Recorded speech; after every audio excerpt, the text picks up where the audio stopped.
அம்பலம் தில்லையம்பலம்.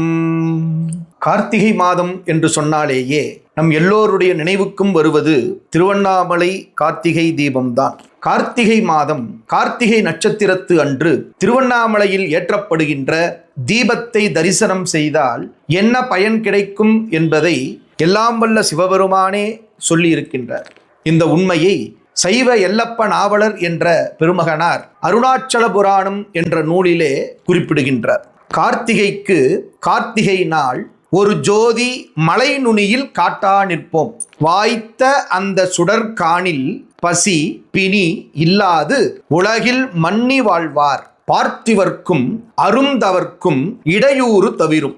இது பணிந்தோர் கண்டோர் கோத்திரத்தில் 21 தலைமுறைக்கு முத்திவரம் கொடுப்போம் என்றார் என்று அருணாச்சல புராணத்தில் சைவ எல்லப்ப நாவலர் பேசுகின்றார்.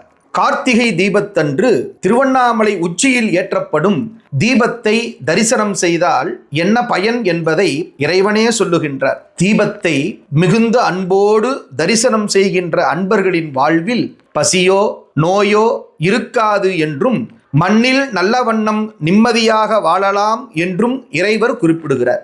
அது மட்டுமல்ல, நாட்டை ஆளுகின்ற அரசர்களுக்கும் சரி, இறைவனியில் நிற்கின்ற உண்மை அடியார்களுக்கும் துறவிகள்